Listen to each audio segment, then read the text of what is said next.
I want you to think for a moment about the last time you experienced failure. Ugh, that's a hard thing to think about. I know. But how did you manage this experience? Did you have a crippling feeling of anxiety and gloom that was difficult to overcome? Or did you kind of lean into your failure and once it was over, you sifted through the debris and the aftermath to find the goodness that came from what you learned during this experience? Welcome to the BDI Create Today podcast. This is a podcast where we uncover and discover the who, what, where, when, why, and how you can be creative or have more creativity. And together we'll explore the extraordinary impact that creativity can have in your life, in heart, mind, body, and soul. And if we haven't met yet, I'm Beth Buffington, a licensed artist, digital illustration instructor, and a creative coach living just outside of the Windy City, Chicago. But mostly, I'm someone who is curious about how creativity can weave its way into nearly everything in our lives. Now, each week, we are going to look at one or more of the sparkly facets that make up the ever-changing kaleidoscope that is creativity. Well, hello again, my creative friend. I am so glad you are here to join me in another episode of Create Today. Today, we are exploring the powerful realm of the creative mind. We're going to think about how we use our mind and determine if we've set it to embrace growth or fear failure. And then we'll consider if we might want to just reconsider things in our mind just a little to help us become a more curious and confident creative. So get cozy and grab your favorite art supplies or crafty tools and get creative while we chat about creativity. So, my friend, the way we think about how we could or should grow our creative passions, well, that determines the outcome for projects that we create and for our overall creative growth. Now, this means that just how you think about what to do next with your creativity can be a game changer. Creativity is not just about having artsy skills or knowing the latest and greatest techniques. There's more to it. A very important part of our creativity is how we think about our creative abilities.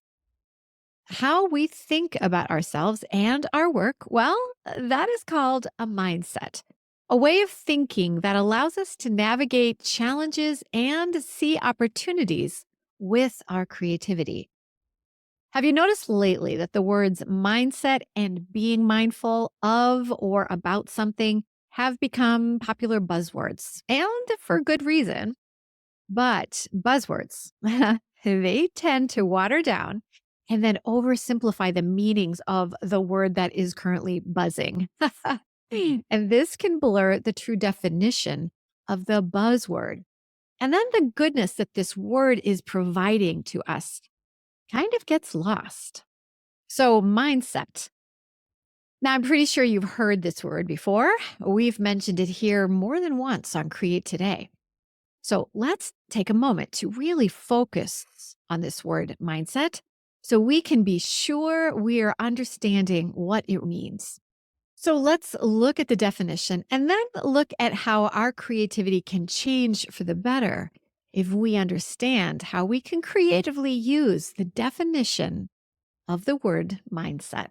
Stanford psychologist Carol Dweck has done a lot of research on mindset. And she pretty much wrote the book about it. Her book is entitled Mindset. So check it out to get a really deep dive into what we're going to talk about today. Here's how Carol Dweck defines the word mindset. Your mindset is a set of beliefs that shape how you make sense of the world and yourself. Dweck then goes on to say your mindset is pivotal in determining what your goals are and whether you achieve them. Mindset plays a significant role in determining achievement and success. This means that what you believe about yourself impacts your success or failure. Oh, wow. Right? Whew. Let's talk a little bit more about Carol Dweck and her research on mindset. Her research found two distinct types of mindset. One is the growth mindset, and the other is a fixed mindset. And here's a quick explanation of both from the creative perspective. If you're creative with a growth mindset, you view your creative talents like a garden. A growth mindset believes that you're capable of learning new skills that will help your creativity to grow and produce bounty season after season after season. Now, creatives with a fixed mindset see their talents as a finite area, like a beautiful sculpture frozen in marble. It's a masterpiece, but it is one perfect sculpture that cannot be more. A fixed mindset believes that capabilities are finite. Dweck gave an example of this about students she had researched who had choices to make about learning. Those students with a fixed mindset were cautious about areas they had not yet experienced. They measured success by receiving a positive end result, such as getting an A each time they chose an experience. So they tended to be more cautious about not doing well with a chosen experience. And they pretty much avoided anything that could bring failure.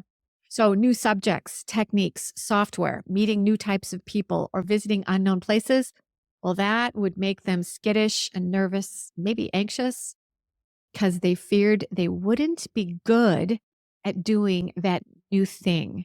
And so they were fearful of failing. Now, students with a growth mindset in Dweck's research were a little more keen to learn new ideas. They were less likely to feel pressure to be perfect, and they didn't measure success by the perfect outcome.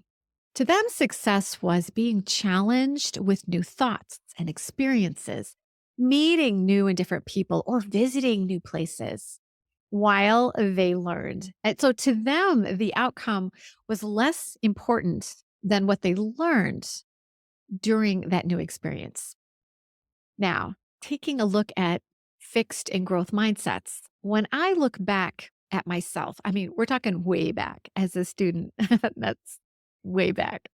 I can see that I definitely had a fixed mindset.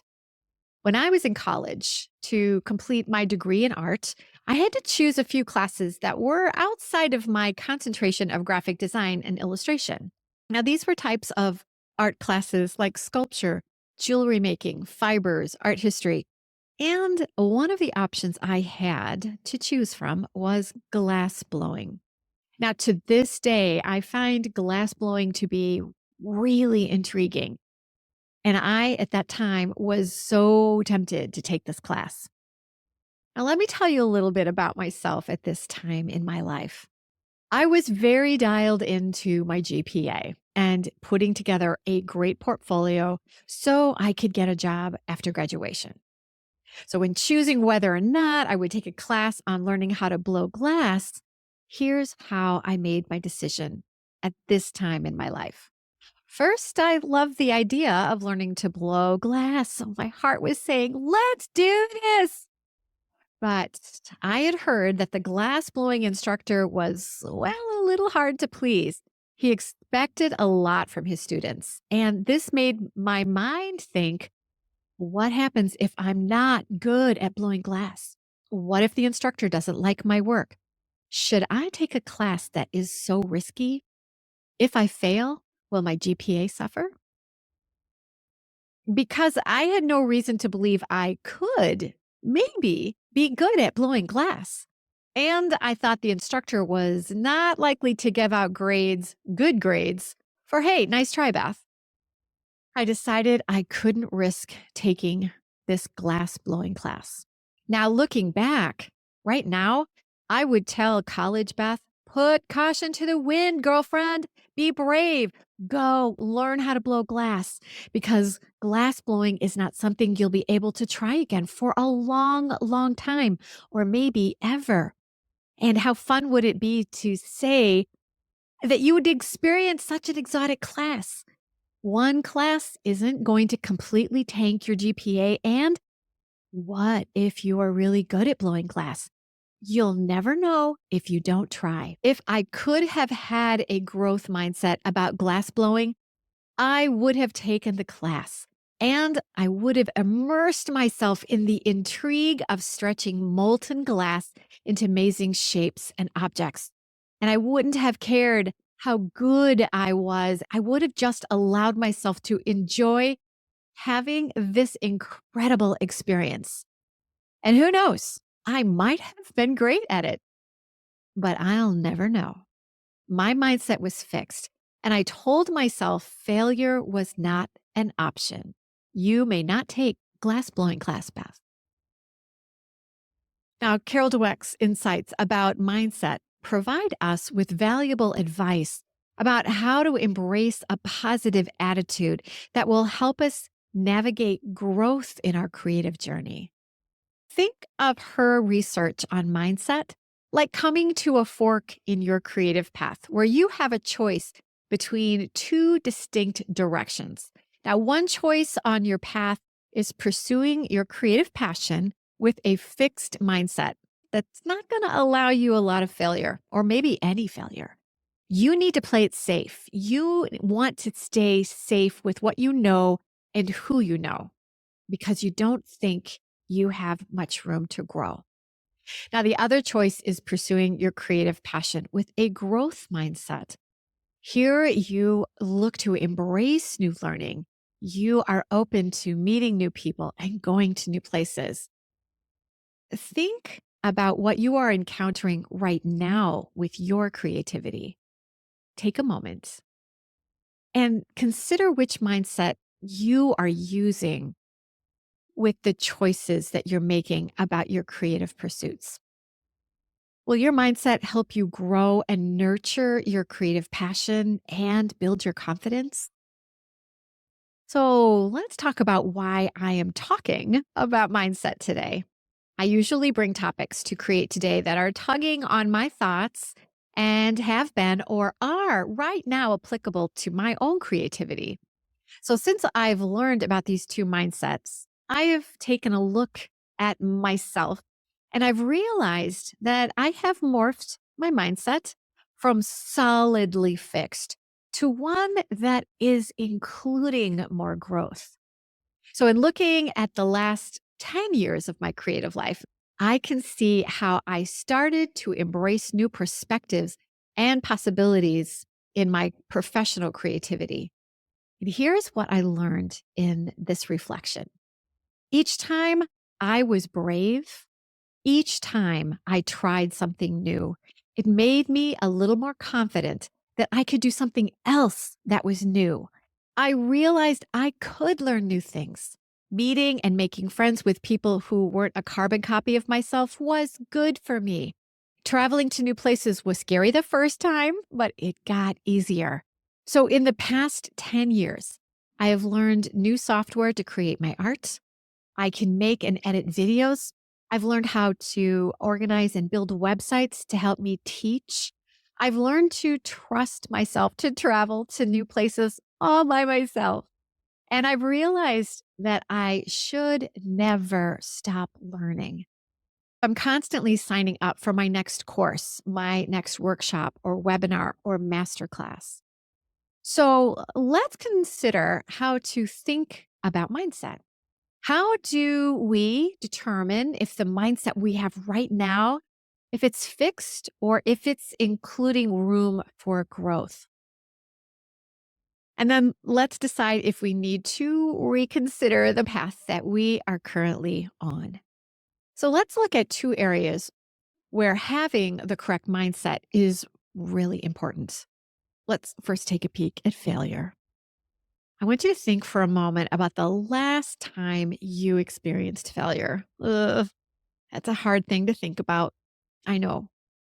But how did you manage this experience? Did you have a crippling feeling of anxiety and gloom that was difficult to overcome? Or did you kind of lean into your failure and once it was over, you sifted through the debris and the aftermath to find the goodness that came from what you learned during this experience? So you could take what you learned and you could adapt and then become stronger for the next time failure knocks on your door. Because, my friend, failure is going to come a knocking. It just happens, right?